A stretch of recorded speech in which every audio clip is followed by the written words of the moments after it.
Selamat datang di konten Horror Experience. Kali ini kita kedatangan seorang narsum yang punya beberapa cerita mistis, kejadian-kejadian mistis. Namanya adalah Indi, dia dari Kalimantan.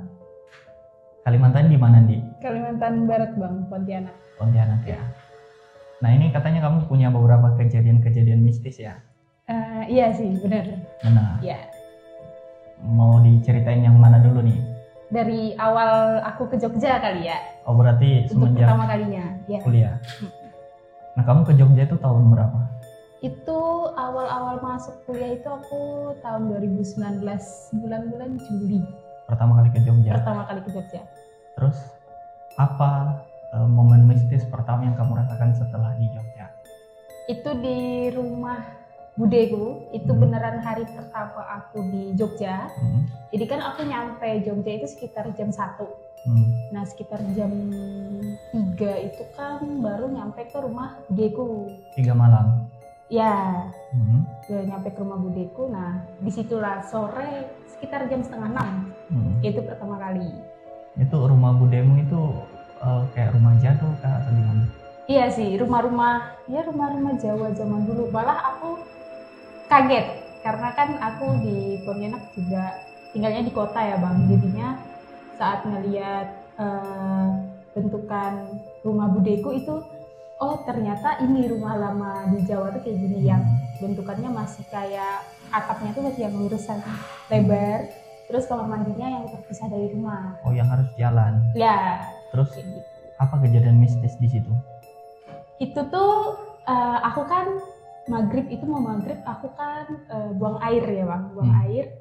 Terus pas aku mau basuh gitu, aku tuh megang kepalaku, kok kayak ada yang menyentuh gitu kan.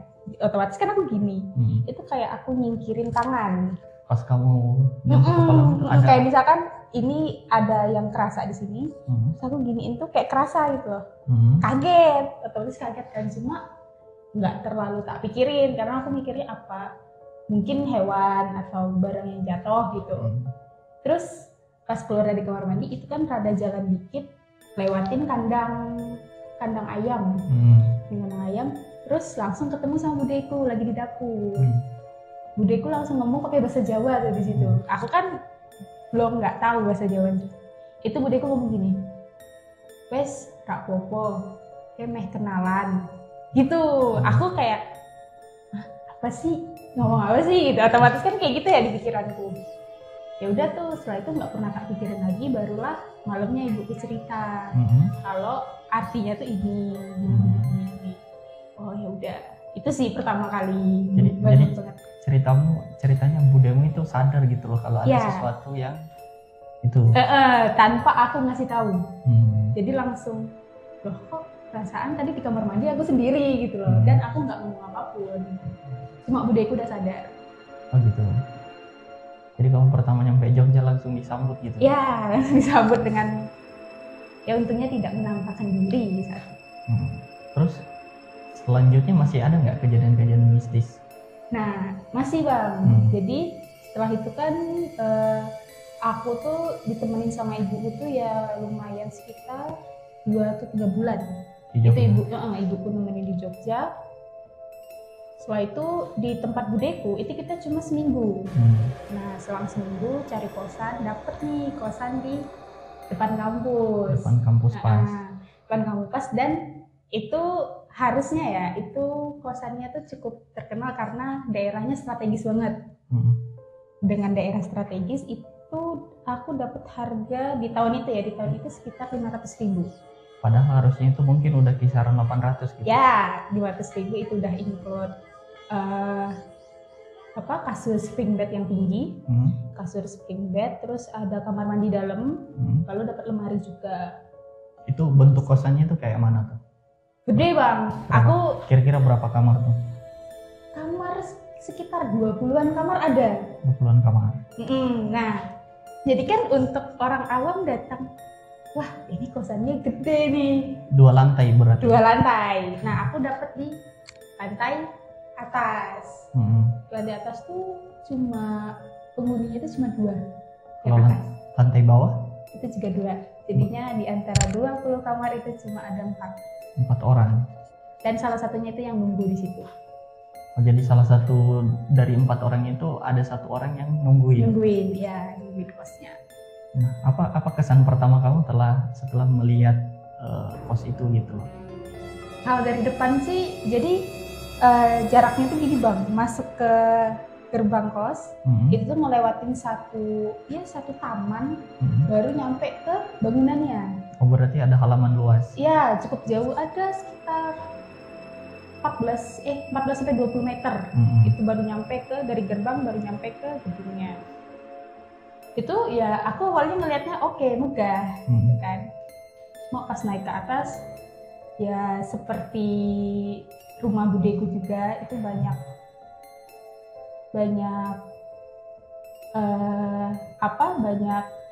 kayak lukisan-lukisan Jawa, terus artefak-artefak kayak gimana ya, kris-kris mungkin itu kris-kris pajangan ya. Di dinding atau? Di dinding bang, cuma udah berdebu pol.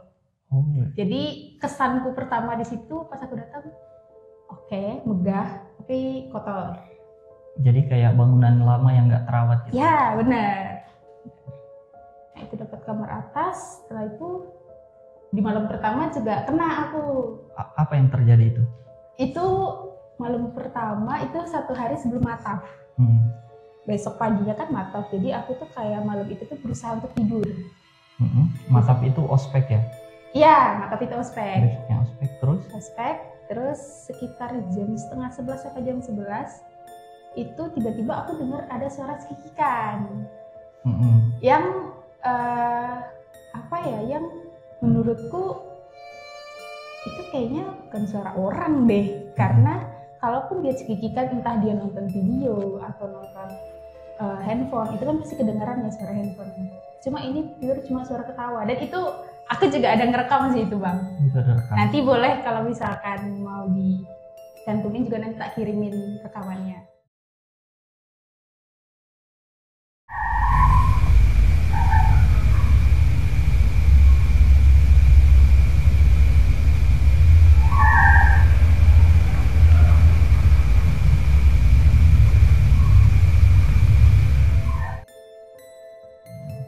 Itu tuh posisi kamarmu dengan kamar yang penghuni satunya lagi tuh jauhan nggak? Jauh bang. Jadi dia itu bentukan kosnya itu kan lurusan gini. Di tengah-tengah itu kita dipisahin sama kamar mandi. Kamar mandi itu ada 3. Oh, jangan. Kamar mandi dan tangga.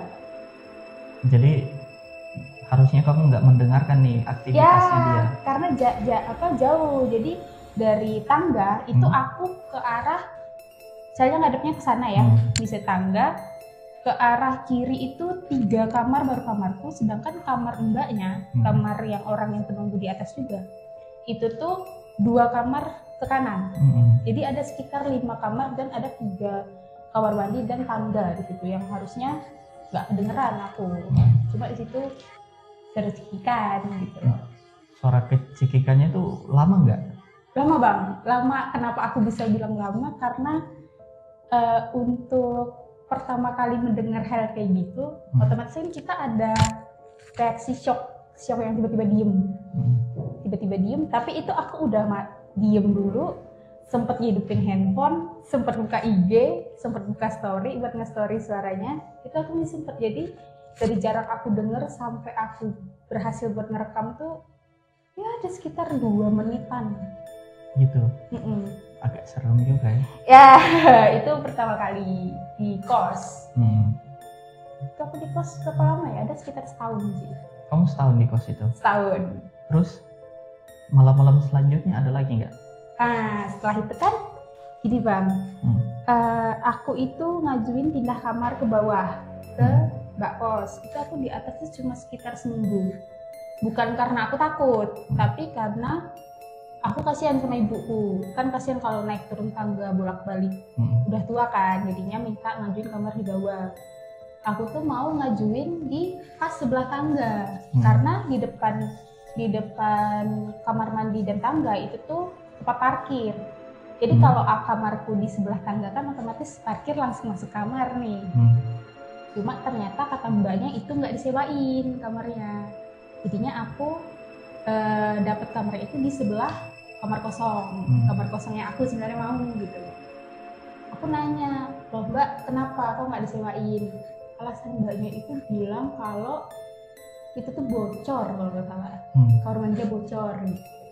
Cuma dari lantai depannya pun kelihatan sih kayak nggak pernah dibersihin, jadinya tuh debu yang sampai nggak bisa hilang gitu bang. Jadi kamar itu kayak benar-benar kosong gitu. Benar-benar kosong. Nah setelah itu kan pindahin ke bawah. Pindah ke bawah, terus itu kita itu dengar suara, bukan kita sih, ibuku lebih tepatnya. Ibuku dengar suara drum band, marching band gitu. Itu malam-malam apa? Malam bang, sekitar jam 7 habis sikaan gitu. Dengar suara marching band, otomatis histeris tuh ibuku kayak, dek, ayo ke depan, kita lihat marching band, kayaknya lewat. Itu aku sama ibuku tuh lari ke depan, tapi nggak ada apa-apa bang. Oh, ibu mengira itu ada orang pawai depan. Iya, cuma dari pas nyampe depan tuh, kok nggak ada. Udah nggak ada nih, masuk ya, udah lewat mungkin kata ibuku.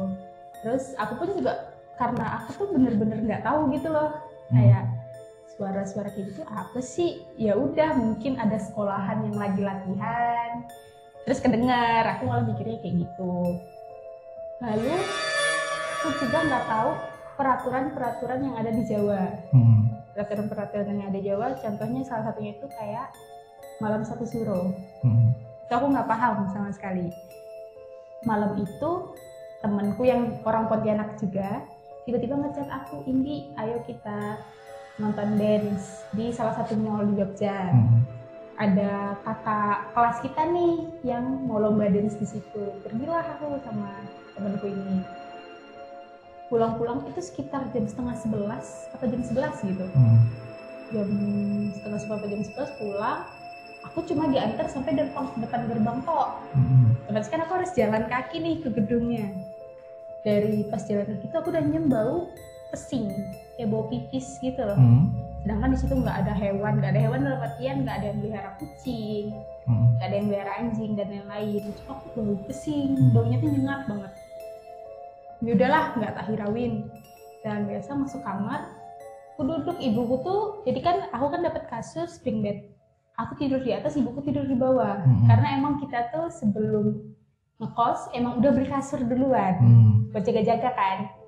Ibuku tidur di bawah. Ibuku tidur di bawah tuh ngadep ke kasurnya.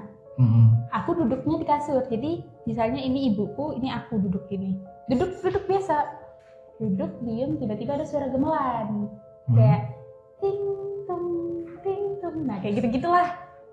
Aku kan taunya ibuku tidur ya. Dengan lampu yang udah mati. Tiba-tiba ada ibuku ngomong, udah, nggak usah didengerin. Ini pakai bahasa Indonesia. Nggak usah didengerin, tidur aja. Aku shock dalam artian selama ini ibuku nggak pernah loh ngomong bahasa Indonesia, kayak ngomongnya itu pakai bahasa Pontianak gitu loh bang. Iya, maksudnya dia kayak ngigo gitu. Iya, apalagi dengan bahasanya yang berbeda kan, kayak kok bahasanya Pontianak kok bahasanya pakai Indonesia banget gitu loh. Tapi tuh ada dorongan dari diriku untuk tidak menjawab omongan ibuku. Kayak tidur aja gitu. Udah tidur setelah itu barulah muncul kayak di Instagram. Dulu kan belum heboh ya TikTok banget. Ke Instagram muncullah cutting yang selalu yang ngucapin satu suro. Nah baru tahu lah aku, oh ternyata emang nggak boleh keluar di malam satu suro gitu. Terus ada juga kejadian itu setelah ibuku pulang. Tapi masih di kosmu? Masih di kosku. Setelah ibuku pulang itu, aku tuh kan tidur sendiri ya bang.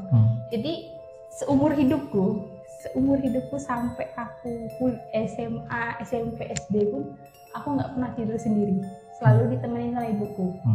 Jadi bisa dibilang seumur hidup dan di pulau orang pula aku tidur sendiri. Pas udah kuliah tidur sendiri malam itu kayak aku tuh ngerasa kayak ada yang gedor-gedor Dari mana tuh? Dari kamar sebelah, kamar kosong. Oh, yang nggak disewain itu? Yang nggak disewain. Gedor-gedor kan. Terus aku kan parno otomatis kayak langsung diem tuh, beku gitu. Udah jangan terlalu pikirin. Aku denger lagi tuh suara gedornya. Langsung tak pegang dindingnya bang. Dindingnya tak pegang, getar. Berarti kan otomatis bener nih kamar sebelah yang gedor. Pas pertama kali itu aku belum ngomong ke yang jaga kos. Udah berapa kali kejadian gitu, aku udah nggak kuat tuh, udah mulai ngerasa takut, kayak ya ngerasa nggak aman aja gitu. Aku mulai chat mbak kosnya, bilang, mbak maaf ini kok di kamar sebelah kayak ada yang gedor-gedor ya, ini hampir tiap malam ya mbak, kata aku kan, aku nggak bisa tidur, aku takut gitu. Terus mbaknya dengan santainya jawabnya kayak gini, hahaha, ya udah dek, biarin aja, udah biasa kok. Kan aku yang tidak biasa, nggak biasa nih gitu, nggak bisa nih aku bersikap seolah ini biasa aja gitu. Terus tak bilangin ke mbaknya, seriusan mbak, takut loh gitu kan.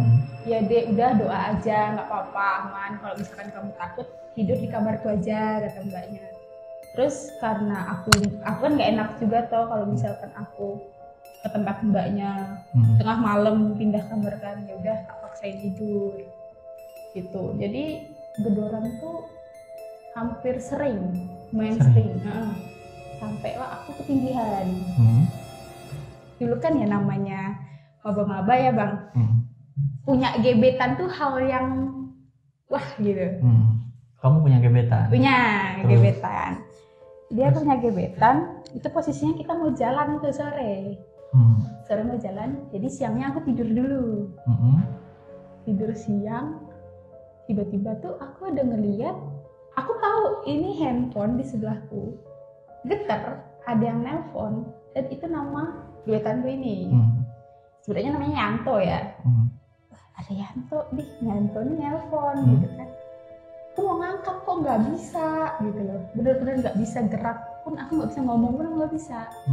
Terus ngomong nggak bisa, tak tarik nafas pelan-pelan, kayak apa tak paksain, dah lanjut tidur aja gitu loh. Jadi kayak ngerasanya tuh aku kebangun cuma masih pengen tidur, cuma mataku udah melek. Rasanya kayak gitu. Udahlah, paksain tidur lagi aja gitu kan. Pas mau miringin badanku bisa, aku terlentang nih. Depanku tuh bener-bener kaca bang, kaca jendela. Jendela ini, jendela apa? Jendela luar. Aku ngeliat si Yanto ini di depan jendelaku, nelpon, megang telepon di depan itu ngeliatin aku. Terus kan aku mau ngomong sama dia tuh nggak bisa. Nggak bisa nih gitu kan. Tidurin lagi. Ya udahlah, tak ikhlasin aja gitu. Tidurin lagi, barulah aku udah benar-benar bisa bangun. Itu sekitar jam 4. Jam 4 sore bisa bangun. Aku ngeliat di handphone ada berapa panggilan tak terjawab dari si Yanto. Telepon lagi lah Yanto. Tadi kamu ke kosanku kata. Iya Di, gitu kan. Terus tapi kan jadi cowok itu nggak boleh masuk bang ke kosanku, cuma sampai gerbang. Tapi kok ini di depan jendela kan? Tanya, kamu masuk sampai depan kamarku kata kan? Terus dia bilang, loh aku aja nggak tahu kamarmu yang mana. Aku udah nungguin dari depan gerbang dari jam 3, cuma aku udah pulang lagi karena kamu nggak ada kabar. Gitu. Oke. Berarti bukan si Yanto kan? Tuh pengalaman kalau ketindihan. Makin lama itu aku udah mau pindah nih, udah masa-masa pindah. Itu tuh aku itu kan zaman apa? Saat kamu mau pindah itu berapa penghuni kos di situ? Penghuni kos waktu aku mau pindah kayaknya 6. Maksudnya ada nggak yang masuk tapi bentar doang terus keluar? Ada. Berapa? Itu sering banget bang. Paling cepet itu sekitar seminggu doang. Seminggu keluar? Iya, seminggu keluar. Nah itu kosanmu itu bulanan apa mingguan? Bulanan dong. Berarti asumsinya dia ninggalin kosnya? Ninggalin kos. Karena aku juga pernah ngomong sama mbak kos. ini tuh hitungannya per bulan, apa per 3 bulan apa per 6 bulan, terus minimalnya 3 bulan. Tapi kalau kamu mau ninggalin kos sebelum 1 bulan, uangnya angus. Otomatis kan nggak bisa per minggu toh. Harus bulanan. Nah itu yang kabur-kabur kayak gitu tuh, tahu nggak cerita-cerita mereka kenapa akhirnya keluar? Aku tuh pernah nanya sama salah satu penghuni. Apa? Penghuni yang ngekos di situ juga. Tak tanya, Mbak, perasaan kemarin baru pindahan deh yang kamar sebelah Mbak, kok sekarang udah nggak ada lagi gitu kan. Terus si mbak itu bilang, oh itu kerja, kayaknya nggak betah deh, nggak cocok aja mungkin sama suasana di sini, kata mbak gitu. Oh langsung tak tanya lah, Mbak pernah gedor-gedor nggak sih biasanya, kata kan. Pernah deh katanya kan, biasanya malah kayak jam 1:30 itu tuh ngidupin air, kayak ada yang mandi kayak gitu-gitu. Terus katanya kan, jadi Mbak di sini udah berapa lama, katanya kan. Ternyata mbaknya itu cuma beda sebulan dari sama aku. Karena dia rata-rata yang ngekos di situ itu tuh benar-benar di depan kosan, di depan apa kampus bang. Cuma yang ngekos di situ 4 orang dan itu yang kerja semua, nggak ada mahasiswa. Nggak ada mahasiswa sama sekali. Jadi yang mahasiswa itu aku sendiri dulu. Kalaupun ada yang datang tuh bentar-bentar doang gitu. Iya, dia kalau alasan dari yang kabur itu aku nggak tahu sih. Cuma pernah nanya aja sama penghuni yang lain. Jadi artinya asumsiku sih itu berarti gangguannya itu bukan cuma ke satu orang gitu. Iya. Karena kalau ada orang yang tiba-tiba keluar itu ya pasti ada apa-apa dong. Iya benar. Terus apalagi nih, hal apa lagi yang terjadi di sana? Di kosan? Yang kamu alami? Kalau di kosan itu terakhir nih bang ya, ini terakhir banget di kosan itu yang bener-bener buat aku kepikiran sampai sekarang itu siapa? Itu gini, aku mikirnya kan, aku udah terbiasa nih sama suasana di sini, udah setahun kan. Terus aku itu di parkiran sekitar 20 menit jam 10 malam. 20 menit itu mau keluar, bukan baru pulang, beneran mau keluar nih. Cuma kan masih ngechat teman-teman dulu. Kamu nungguin? Gimana udah pada nyampe belum di tempat? Kalau udah pada nyampe di tempat baru aku OTW gitu loh. Itu udah jam 10 malam. Terus sambil nunggu chat, aku baru sadar, oh iya barangku ketinggalan nih di kamar. Duduk ke kamar, balik lagi ke motor sama main handphone lagi. Itu kan lama ya aku di luar. Otomatis aku harusnya tahu ada orang nggak di sekitaran kos, ada yang keluar nggak, ada yang masuk nggak. Nah tiba-tiba aku pas mau udah ngidupin motor, aku mau keluar, itu tuh dari taman yang aku bilang itu tuh ada pohon gede bang. Dari taman situ jalan nih cewek. Tiba-tiba gitu? Tiba-tiba. Maksudnya kayak keluar nggak jelas? Nggak tahu dari mana. Benar-benar nggak tahu dari mana. Aku merinding. Terus itu perawakannya, dia itu pakai mini dress. Mini dress tuh gini deh, daster yang pendek, yang cuma segini, tapi pakai kardigan. Nah kardigannya itu warna abu-abu, dasternya warna biru. Itu inget banget aku. Aku papasan nih, dia mau masuk, aku mau keluar, tapi aku pakai motor. Cuma dia tiba-tiba, aku kan otomatis harus negor ya, negor kayak, monggo Kak, permisi gitu kan. Pas aku mau negor gitu, tiba-tiba dia itu berhenti. Dia berhenti, otomatis aku kan mikirnya, oh mbak ini mau ngomong nih sama aku gitu kan. Aku berhenti juga, cuma aku ngeliat dia tuh ngeliat ke depan bang. Dia tuh ngeliat ke depan. Tapi kamu liatin mukanya? Aku liatin mukanya. Dianya tatapannya ke depan? Dia tatapannya ke depan, dia ngomong kayak gini, Mbak, kalau mau keluar, pagarnya ditutup lagi ya, hati-hati. Gitu doang. Terus habis itu? Terus aku bilang, oh ya mbak, saya permisi duluan ya mbak. Udah aku jalan, pas aku mau nutup gerbang, otomatis kan aku nutup gerbang kan, aku keluarin dulu motorku, menutup gerbang kan kelihatan lagi dari dalam. Ya, itu tuh nggak ada. Kamu itu menghadap ke tempat tadi itu kan? Itu nggak ada. Jadi nggak ada sama sekali. Tapi yang kulihat tuh beneran ya segi pucetnya nggak pucet. Kayak normal manusia. Ya aku pikirnya. Nah itu penghuni kos apa bukan? Bukan, karena aku merasanya di antara semua penghuni di situ, aku termasuk salah satu yang paling lama. Jadi harusnya tahu kalau ada orang baru. Karena rata-rata yang kos di situ paling cuma sebulan, 3 bulan. Aku udah hampir setahun tuh. Harusnya aku tahu ada yang masuk, apa ada yang keluar. Dan aku tapi aku nggak kenal dia siapa. Terus besoknya kamu cari tahu nggak itu siapa? Cari tahu dong, pasti. Nanya kayak ada orang baru nggak mbak di sini? Enggak kok, cuma mbak ini, mbak A, mbak B, sama mbak C doang. Terus yang lainnya nggak ada katanya. Oh kemarin aku nemu cewek masuk, kata aku kan, masuk ke dalam.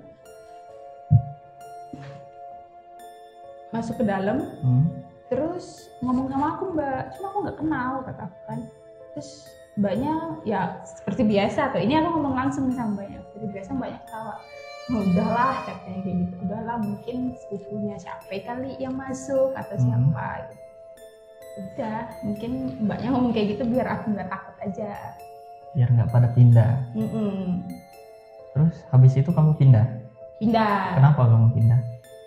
Karena menurutku apa ya, setahun situ cukup lah bang untuk diganggu. Bukan diganggu. Untuk aku pindah ke ini suasana yang baru. Bukan karena takut. Ya, takut juga sih, tapi lebih ke suasana yang baru karena ada teman yang ngajak ngontrak gitu. Jadinya aku ngontrak. Nah, terus di tempat lain ada nggak kejadian-kejadian mistis di kampus atau di mana? Nah, itu ada bang. Jadi sebenarnya aku dari Kalimantan. Itu tuh emang dipakein satu gelang sama Mbah Buyut harusnya. Gelang itu? Gelang kaki. Gelang kaki. Itu apa itu? Benang kah atau akar atau apa? Enggak, bukan akar, bener-bener kayak gelang warna merah. Kalau nggak salah, aku lupa soalnya. Warna merah, tapi tuh aku pakai itu tuh udah sekitar dari SMA. Dari SMA aku udah pakai itu. Itu dikasih Mbah Buyutku, terus waktu mau kesini ibuku, aku mau buka kan, ibuku bilang gak usah, itu ngilangin sawan katanya kayak gitu. Entah itu bercanda atau emang beneran. Cuma ya setelah aku pakai gelang itu tuh ada aja hal, salah satunya tuh salah satu kafe di daerah kampus. Nggak usah disebutin kok, nggak usah aja ya. Kafe lah ya. Nah kafenya itu bentuknya kayak mana tuh? Wah kafenya gimana ya bang bentuknya bang? The real yang joglo kah atau joglo sih, jatuhnya joglo, coffee shop tapi joglo. Lampunya keremang-keremang. Itu daerah kampus. Itu aku ke situ tuh gara-gara salah satu temanku itu tuh ada ngebar panggilan di situ. Jadinya katingku sih itu, katingku ngebar panggilan situ. Ya udah kita main semua nih ke sana. Dan semua ke sana. Nah, di salah satu kafe itu tuh di belakang tuh ada satu kayak pendopo apa ya? Kayak pondokan gitu loh, Bang. Oh, saung. Nah, kayak gitu deh. Itu tuh pas di deket gudang-gudang, belakangnya sawah. Paling belakang lah ya. Paling belakang, paling gelap dan nggak ada lampu di situ.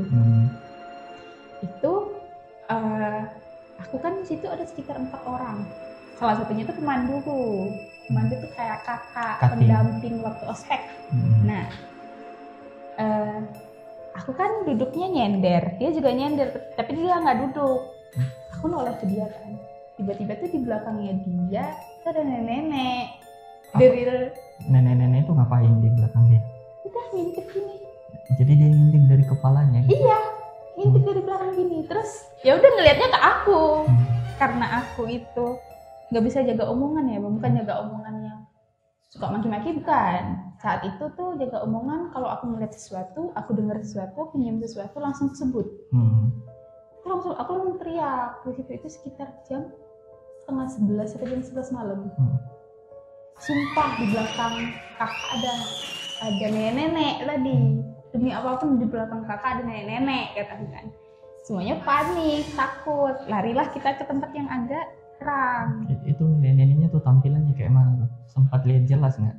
Jelas, kalau jelas sih enggak secara muka ya. Cuma rambut dari perawakan aku tahu itu nenek-nenek. Kayak rambutnya cepol tapi berantakan, terus bungkuk, terus pakai kebaya putih. Terus habis kamu teriak di belakang kakak itu ada nenek-nenek, apa yang terjadi? Nah, setelah itu kan kita mutusin kayak, oke, mungkin ini emang suruhan kita untuk pulang gitu loh. Udah jam 11 kan. Udah pulang gitu kan. Pulanglah kita. Pulang, pas aku nyampe kos, ini aku masih ngekos yang lama. Kos horor itu? Ya, masih kos yang lama dan aku masih pakai gelang itu. Setelah itu aku otomatis kan ganti baju, bersih-bersih kan.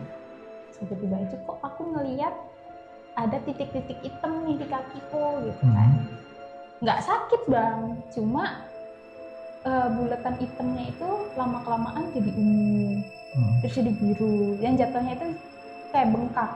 Itu sekitar berapa minggu, 3 mingguan baru. Bentuk titik-titik itu kayak apa itu? Bentuk titik-titiknya tuh kalau misalkan kita dicoba rangkai ya, itu tuh kayak bentukan tangan. Jadi awalnya tuh tak pikir cuma sebelah kanan. Ya, kan ini kaki kan yang kanan yang kena. Sempat di foto ini? Ada nanti tak kasih juga ya untuk buktinya. Terus? Itu kan kaki kan gini ya. Sebelah ini kan mata, misalnya mata kaki. Itu sebelah kanan tuh gini. Kupikir tuh cuma 4 gitu. Ternyata pas tak lihat di dalam bagian kaki bagian dalam itu ada 1 titik. Kayak ibu jari. Ya. Jadi kayak dia ngegenggam. Jadi gitu. kalau misalkan aku satuin, oke, ini ngegenggam gitu lah. Tapi kamu ada kerasa nggak itu kena sesuatu apa enggak? Enggak. Atau ada bekasnya aja? Tetap ada bekasnya karena aku itu sensitif. Bahkan aku nggak bisa dipegang gini aja. Menurutku itu sakit banget. Apalagi hal-hal yang sampai bengkak kayak gitu, otomatis kan kalau aku kena sesuatu kan rasa banget ya. Ini aku nggak ngerasa sakit. Itu di kaki kanan kah atau kiri? Kaki kanan. Pas tempat gelang kakiku itu melingkar. Terus? Gitu. Setelah itu kan udah nih. Itu kata kakak pemanduku, udah nggak usah diceritain kemana-mana katanya. Kamu juga masih baru kan di sini. Udah biar kita aja yang tahu. Terus 2 hari atau 3 hari kemudian kita main ke salah satu kafe. Kafenya bukan kafe itu lagi, di kafe beda nih. Main kafe beda karena cutting yang waktu itu ada panggilan di situ, itu emang kerja di kafe ini, kerja tetapnya. Oh, dia kerja di kafe sebagai barista gitu. Terus? Nah, mampirlah aku sama kakak pemanduku berdua kan. Datang nih ke kafenya cuttingku. Nah, cuttingku yang barista ini dia cerita gini, wah ini nggak perlu bahasa kasar nih bang. Nggak apa-apa. Wah anjir, kemarin anakku serupa nih 2 orang neng maba sama kayak aku. Anak kelompok ospek. Nah, karena cutting barista ini juga pemandu sama kayak kakak pemanduku. Nah, sama-sama pemandu kan. Wah, kemarin anakku serupa nih neng kafe A. Nah, kafe A ini kafe yang aku ngelihat nenek. Terus? Cuma aku sama kakak pemanduku belum ngomong nih ke barista ini. Nanya lah kakak pemanduku ke barista, emang siapa? Sebut aja namanya siapa ya? Tono. Emang siapa No yang kesurupan? Ini si C sama D katanya. Kesurupan apa? Kayaknya kesurupan nenek deh di penunggu situ, nggak terima katanya karena tukar-tukaran nggak tahu tukar-tukaran kesurupan apa gimana ya bang. Nenek itu aku sama kakak temanku langsung tatap-tatapan. Jadi kamu lihat di katanya kayak gitu.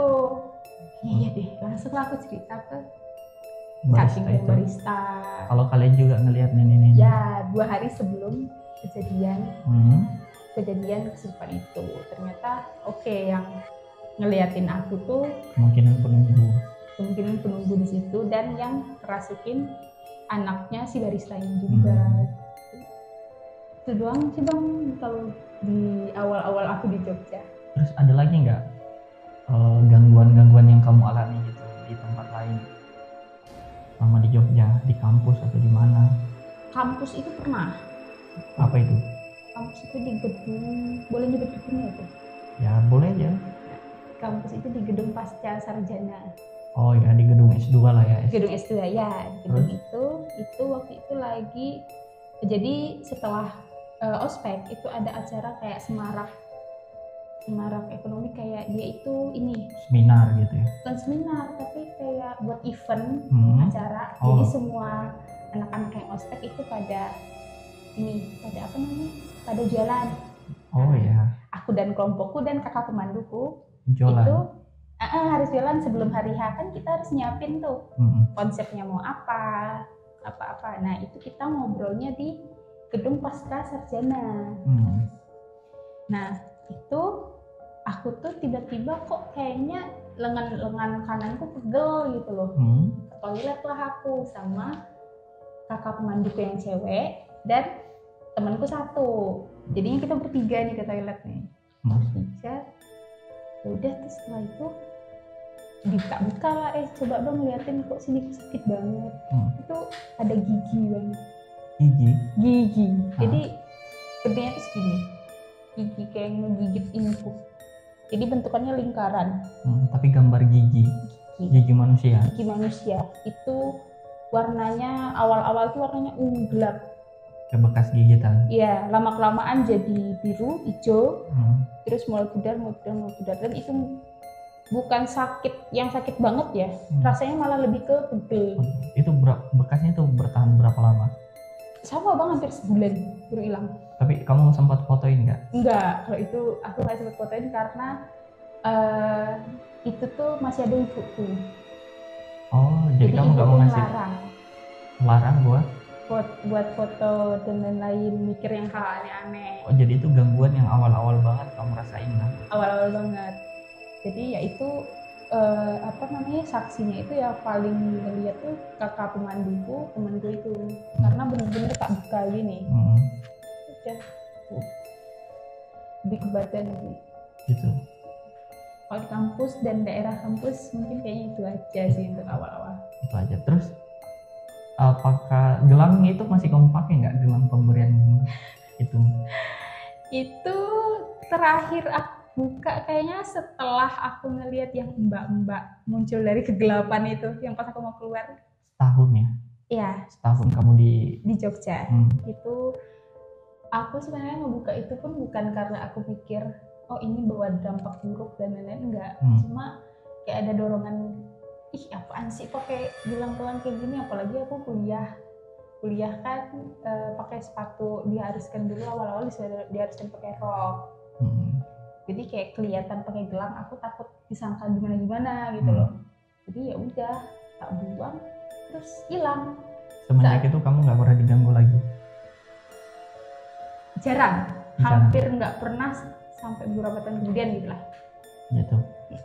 Harusnya kamu pakai terus biar makin panjang ceritanya. Jangan sih bang, hancur nanti mentalku bang. Gitu berarti ya. Ya udah ya, sekian dulu horror experience kita. Nanti kapan-kapan kita datangkan narasumber yang lain. Terima kasih.